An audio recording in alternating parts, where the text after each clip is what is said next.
Hello everyone, मैं हूं astrologer Kaveri Das Gupta और आप सबका स्वागत है कावेरी वैदिक एस्ट्रोलॉजी चैनल पर। अगर आपकी सिंह राशि या सिंह लग्न है तो आज का ये वीडियो आपके लिए बहुत ही इम्पोर्टेंट होने वाला है। 23 फरवरी से आपकी कुंडली में एक ऐसा ग्रह संघर्ष शुरू हो चुका है जो कि सीधा आपकी शादी, पार्टनरशिप, करियर और सेहत पर प्रभाव डालेगा। फर्स्ट हाउस में केतु और सेवेंथ हाउस में राहु शतभिषा नक्षत्र में और साथ में 23 फरवरी को मंगल का राहु के साथ युति करना, ये कॉम्बिनेशन अक्सर लाइफ में टेंशन, झगड़े, ईगो क्लैश और अचानक बदलाव लेकर आते हैं। सबसे ज्यादा असर पड़ेगा आपके रिलेशनशिप और पब्लिक इमेज पर। छोटी सी गलती भी इस समय बड़ा मुद्दा बन सकती है और अगर आपने सही समय पर सही डिसीजन नहीं लिया तो आपको बड़ा नुकसान भी हो सकता है। 23 फरवरी से 31 जुलाई तक का समय सिंह राशि सिंह लग्न के लोगों के लिए ये एक टेस्टिंग पीरियड हो सकता है। और 1 अगस्त को राहु जब शतभिषा नक्षत्र से धनिष्ठा नक्षत्र में जाएंगे तब फिर एनर्जी बदलेगी, लेकिन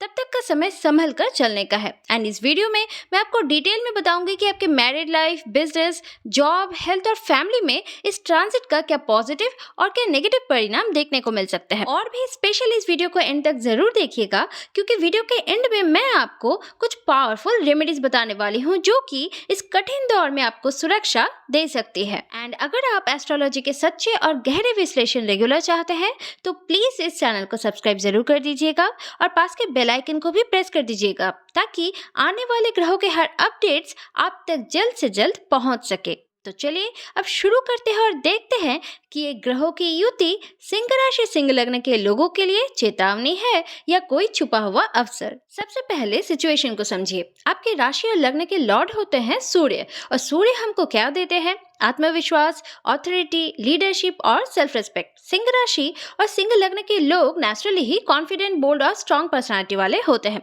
लोग आपको देखकर ही समझ जाते हैं कि आप में लीडरशिप क्वालिटी है। लेकिन जब इसी फर्स्ट हाउस में केतु बैठ जाए तो पिक्चर थोड़ी बदल जाती है। बाहर से आप स्ट्रॉन्ग और कॉन्फिडेंट दिखते हैं, लेकिन अंदर ही अंदर कंफ्यूजन चल सकता है। कभी कभी आपको लगेगा मुझे थोड़ा अकेले रहना है, कोई मुझे सच में समझता ही नहीं। ये सब फीलिंग अचानक से आएगी और बिना किसी वजह से आपका मूड ऑफ रह सकता है। फर्स्ट हाउस का केतु क्या करता है? ये आपके पर्सनालिटी में डिटैचमेंट लाता है। आप लोगों के बीच होते हुए भी इमोशनली थोड़ा अलग फील कर सकते हैं। आपकी ओवर थिंकिंग बढ़ सकती है, सेल्फ डाउट भी आ सकता है, खासकर जब बात कोई डिसीजन लेने की हो। कभी आप बहुत स्पिरिचुअल फील करेंगे, ध्यान, मंत्र, भगवान की तरफ अट्रैक्शन बढ़ेगा, और कभी आप रिबेलियस हो सकते हैं, जैसे कि मुझे किसी की भी कोई बात नहीं सुननी टाइप। ये दोनों ही एक्सट्रीम्स केतु देता है। इसलिए इस टाइम पीरियड में आपको अपने इमोशंस को थोड़ा कंट्रोल में रखना होगा, नहीं तो ये इनर कंफ्यूजन ही आगे चलकर आपके रिलेशनशिप और करियर पर भी असर डाल सकता है। अब आते हैं सबसे सेंसिटिव पॉइंट पर। हर राशि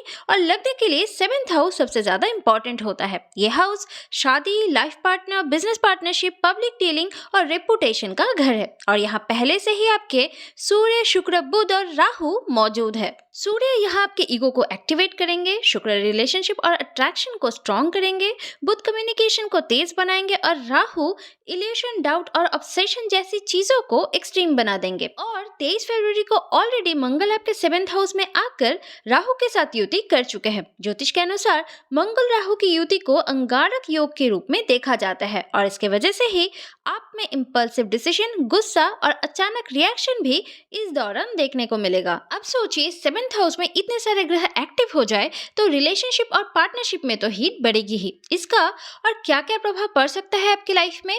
रिलेशनशिप में छोटी छोटी बात पर बड़ा झगड़ा, ईगो क्लैश, मैं हमेशा सही हूँ वाली सोच, डाउट और मिसअंडरस्टैंडिंग का माहौल, और बिजनेस पार्टनरशिप में भी पावर स्ट्रगल आपको फेस करनी पड़ सकती है। इस समय किसी भी तरह का डिसीजन लेने में जल्दबाजी करना आपके लिए नुकसान करा सकती है। इस टाइम पीरियड में पब्लिक इमेज भी आपकी सेंसिटिव रहेगी। एक गलत स्टेटमेंट या इम्पल्सिव एक्शन आपके लिए कंट्रोवर्सी बना सकता है। और सबसे इम्पोर्टेंट, राहु इस समय शतभिषा नक्षत्र में है, और शतभिषा राहु का अपना नक्षत्र है। ये नक्षत्र सीक्रेट, हीलिंग, रिसर्च और हिडन चीजों को एक्टिवेट करता है। इसलिए इस दौरान आपके छिपे हुए सच बाहर आ सकते हैं। रिलेशनशिप पे जो बातें दबा कर रखी थी वो सामने आ सकती है। अगर आपने कंट्रोल रखा तो ये पीरियड आपको बोल्ड ग्रोथ दे सकती है, लेकिन अगर गुस्सा और ईगो कंट्रोल नहीं हुआ तो आपको नुकसान भी अच्छा खासा हो सकता है। अब बात करते हैं आपके जॉब और बिजनेस में इस महायुति का क्या प्रभाव पड़ेगा। इस दौरान आपको कुछ पॉजिटिव अपॉर्चुनिटीज भी मिल सकती है। सबसे पहला योग है सडन फॉरेन कनेक्शन। अचानक किसी फॉरेन क्लाइंट, ऑनलाइन प्रोजेक्ट या बाहर के सोर्स से फायदा हो सकता है। Online business, digital platform, social media, YouTube, consultancy जैसे कामों में आपको ग्रोथ देखने को मिल सकता है। और पब्लिक डीलिंग में भी आपकी पॉपुलैरिटी इस दौरान बढ़ सकती है, क्योंकि सतविषा को हीलिंग, टेक्नोलॉजी, रिसर्च और ऑकल्ट का नक्षत्र माना जाता है। इसलिए IT field, astrology, research work, digital marketing, online technology या स्पिरिचुअल गाइडेंस से जुड़े लोगों को इस दौरान ज्यादा प्रोग्रेस देखने को मिल सकती है। लेकिन कुछ नेगेटिव चीजें भी है जिसको आपको इस टाइम पीरियड में फेस करनी पड़ सकती है, जैसे कि इस समय आपका लीगल इशू का योग बन सकता है। पार्टनरशिप में मिसअंडरस्टैंडिंग या ब्रेक तक की सिचुएशन आ सकती है। और सबसे बड़ी वार्निंग, किसी पर ब्लाइंड ट्रस्ट करना आपको इस समय महंगा पड़ सकता है। इस समय किसी भी तरह का इंपल्सिव डिसीजन लेने से आपको बचना है और कोई भी एग्रीमेंट और डॉक्यूमेंट आगे अप्रूव करने से पहले ध्यान से चेक करके ही आगे पास करना आपके लिए बेहतर रहेगा। अब यहाँ एक और बात समझना है, जब फर्स्ट हाउस में केतु हो और सेवेंथ हाउस में इतनी फायरी एनर्जी एक्टिव हो तो इसका सीधा असर हेल्थ पर भी पड़ता है। आपका बीपी फ्लक्चुएट हो सकता है, माइग्रेन या सर दर्द बढ़ सकता है, स्किन रिलेटेड इशू या स्ट्रेस की वजह से आपको डाइजेशन से रिलेटेड प्रॉब्लम्स भी हो सकती है और ये सब गुस्से और मेंटल प्रेशर का रिजल्ट होगा। इसलिए इस दौरान आपके लिए सबसे जरूरी है एंगर कंट्रोल। अगर आपने अपने इस गुस्से एंड रिएक्शन को कंट्रोल कर लिया तो आपकी आधी प्रॉब्लम तो वैसे ही खत्म हो जाएगी। अब इस महायुति का प्रभाव आपकी फैमिली लाइफ में क्या पड़ेगा, आइए जानते हैं। इस दौरान आपके घर का माहौल थोड़ा सेंसिटिव रह सकता है। छोटी बातों को लेकर मिसअंडरस्टैंडिंग्स बढ़ सकती है। खासकर फादर फिगर या घर के किसी ऑथोरिटी पर्सन के साथ आपका ईगो क्लैश भी हो सकता है और कुछ लोगों को ऐसा भी फील होगा कि वो अपने लाइफ पार्टनर और फैमिली के बीच में फंस गए हैं, मतलब कि दोनों तरफ एक्सपेक्टेशंस और बीच में आप। लेकिन ज्यादा घबराना नहीं है आपको, क्योंकि ये कोई परमानेंट सिचुएशन नहीं है। अगर आप शांत रहकर खुद को बैलेंस रखकर मेंटेन करते हैं